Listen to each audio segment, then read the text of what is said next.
Welcome to Not for Pie Eaters. I'm John Dougal. As you can see, I'm wearing my Get Ready for Ski Season t-shirt.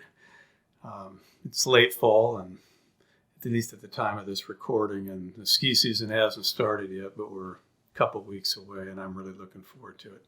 So this is from me to you to let you know, hey man, we're almost there. For today's video, we're going to talk about high-valued men. And over my life, I've seen the way women act around high-value men and the desire that they show and that sort of a thing. And today we're going to focus on the path that these types of men typically follow. You know, it's a path that's a pattern, and it's a pattern that other men can use as well. And it leads to more than attracting women. It leads to a rich and a full life. And women should understand the journey too, if they want to one day join forces with a high-value man, because a high-value man isn't going to abandon his path, for a woman. And if he does make that mistake, it won't last. The relationship won't last because the path is more important to him, and he knows he can do better. So, for starters, we need to look at what constitutes a high-value man. And it's important to understand that for all relationships, women set the value of a man and men set the value of a woman. We don't decide for ourselves what the other sex values. The opposite sex determines what's of value. And so then you say, well, what's the obvious question? What do women call a high-value guy? And you could look at it in two forms, and we'll talk about those two forms, at least one of them briefly. And what women desire, if it's a short-term prospect, well, then he's tall, buff, good-looking, confident, maybe even a bit cocky, a bit of a bad boy, and he'll have at least the outward veneer of accomplishment. Whether it's real or not, for short term doesn't matter. He's got nice clothes, a nice haircut, hot car. He takes flashy vacations, and it's almost like the old fishing trick when you're fishing for tuna. Maybe the tuna aren't biting, but if you can make a few of the tuna think that one of them is biting, by making the bait jump out of the water and that kind of a thing. I say bait, but I mean lure. Then maybe one of them will bite. Well, that's what women do. If a guy's flashy, then women will think, well, I'd like to get him. All the women want to get him. The thing is with short term, though, is it can be faked. A faker can be in hock up to his eyeballs, and all of his dreams can be just that, dreams, and never come to any fruition. Now, a long-term prospect, well, that can't be faked. A truly high-value guy is going to demonstrate his ability to bring his dreams to reality. So he's not all show. It does help for sure if he's good-looking, tall, and fit. But for the long term, women also looking for solidly for a guy that can provide for wife and children, protection of the wife and children, status in the community, sociability and influence. A guy who other guys respect because he's done it, he's made it. Well, also it'd be a guy who demonstrates the ability of parental investment, a guy who will enjoy being a father and enjoy the time of raising well-adjusted kids who in their turn will also be successful.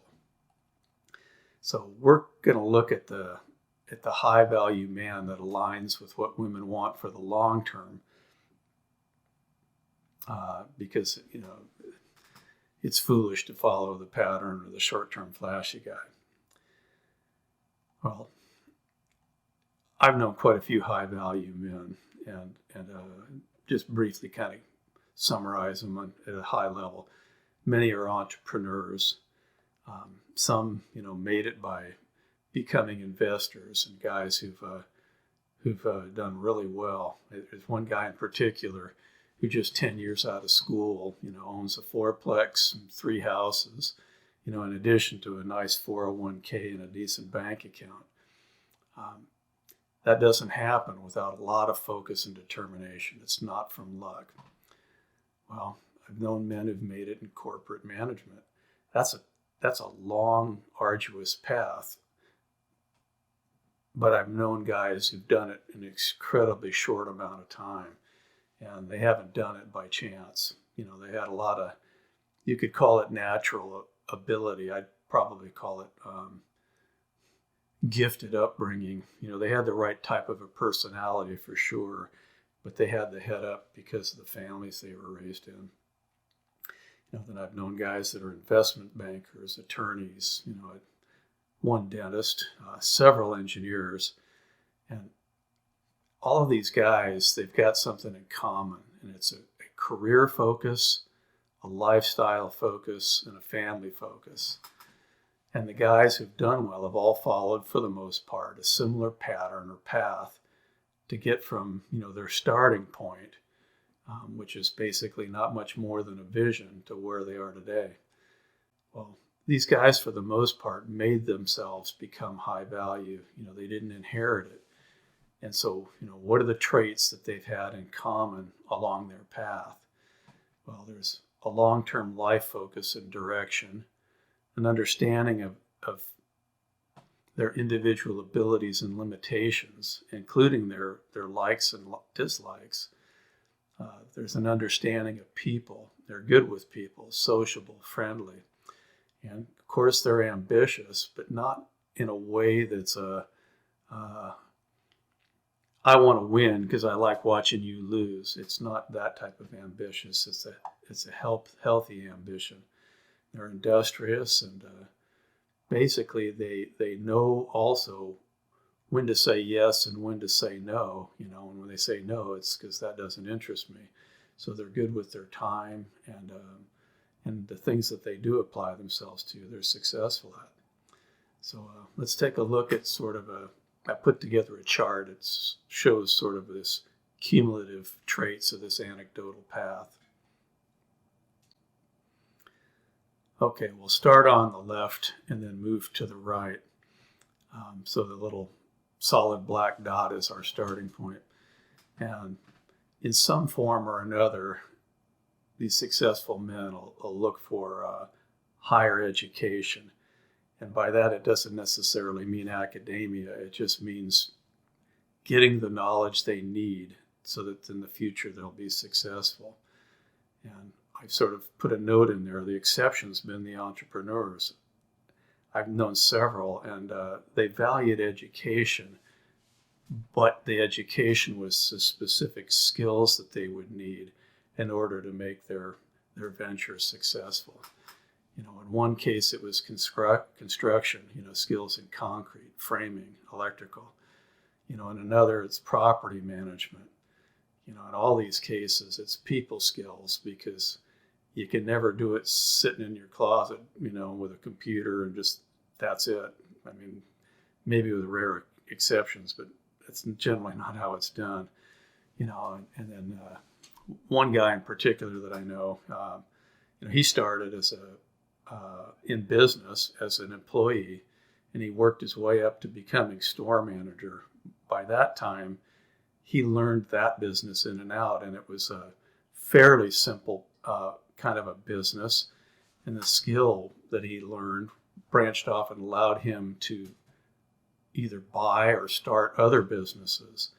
And some of these guys really knocked it out of the park. I'm thinking of a couple of them, and the two of them, each own businesses where if you looked at the cumulative number of employees, it's in the hundreds.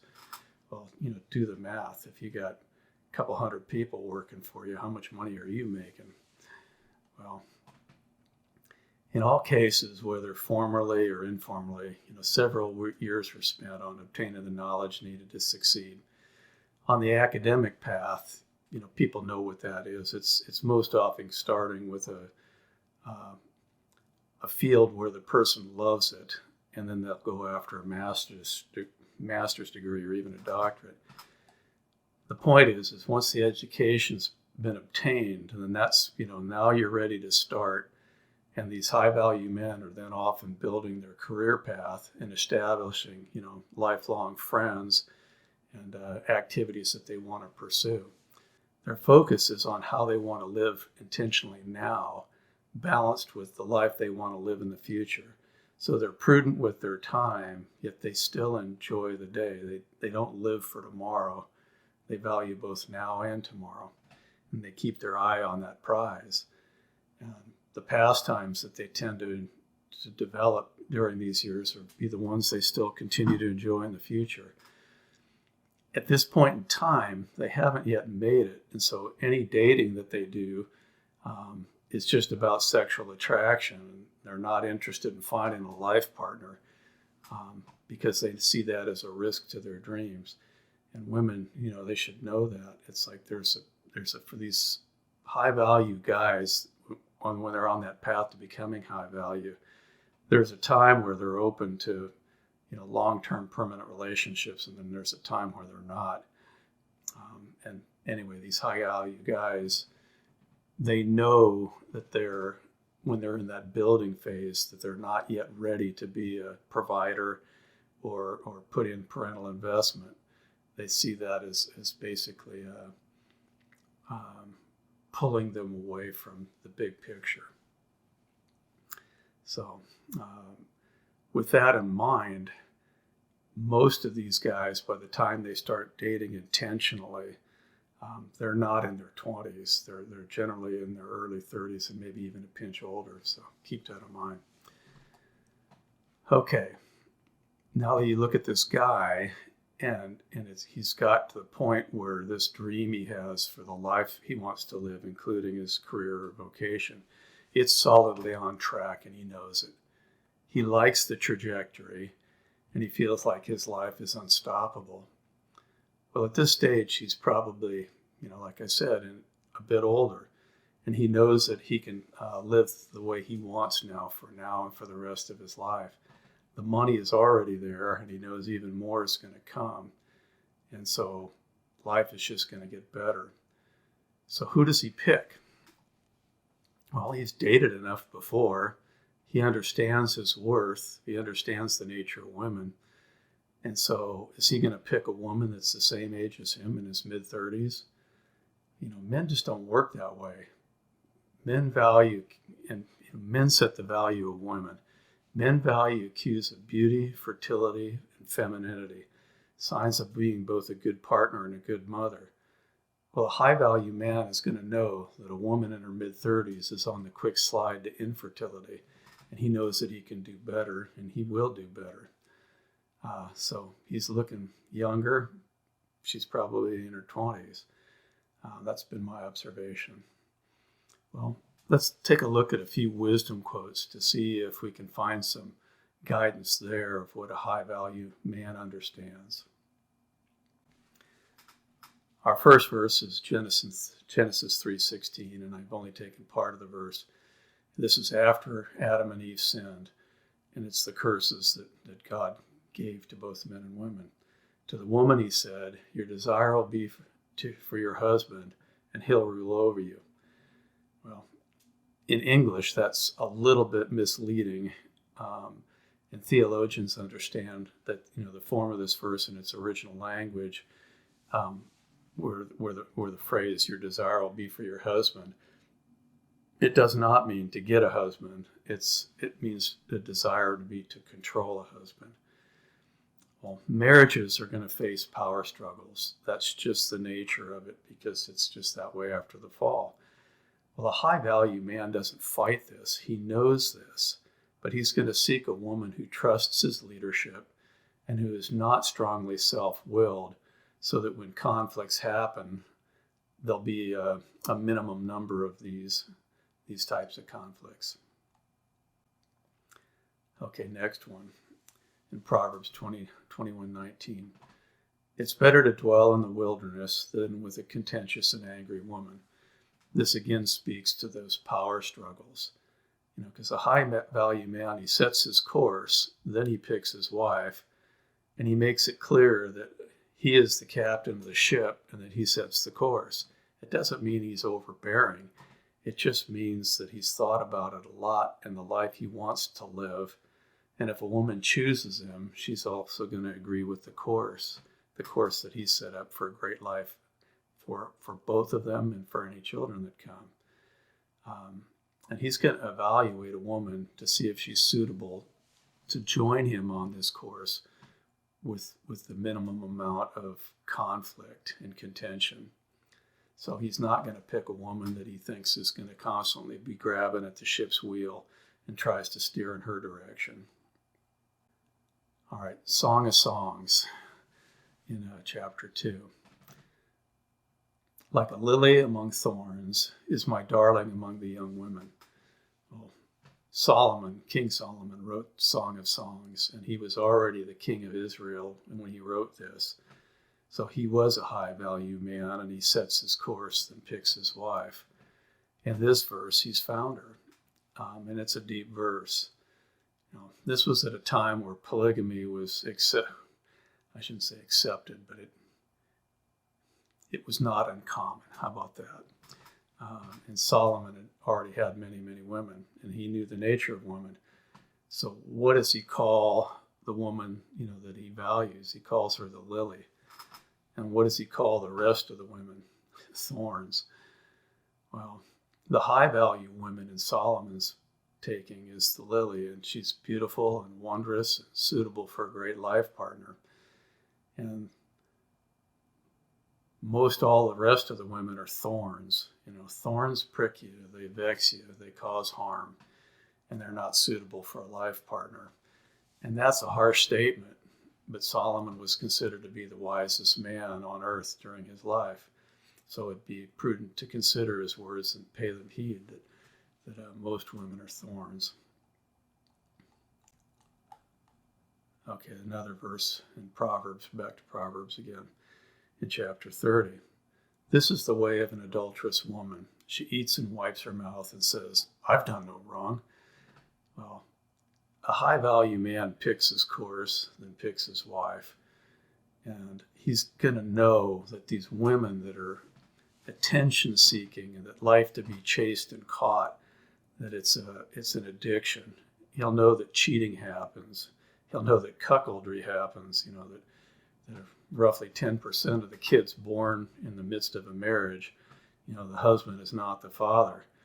And he'll know in today's realm that more than 50% of the marriages end in divorce, where 70% of the petitioners for divorce are women. That's not a good deal. And so a wise man will ask himself, a high-value man, does he want to raise another man's kid? Does he want an adulterous woman, at least one with those tendencies, by loving the chase?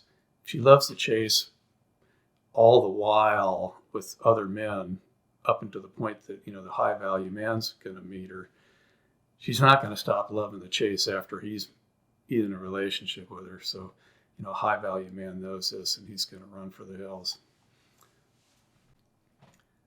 Well, today, too many women think that they can land a high-value man without even considering what he wants.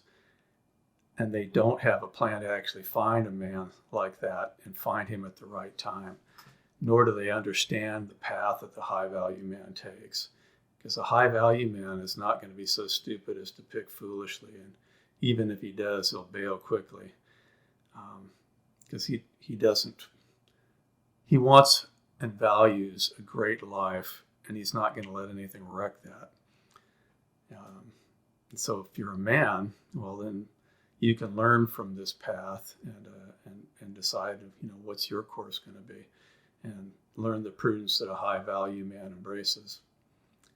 I hope you've enjoyed the video. It's a deep subject, and if you have enjoyed it, consider giving it a like or consider sharing it.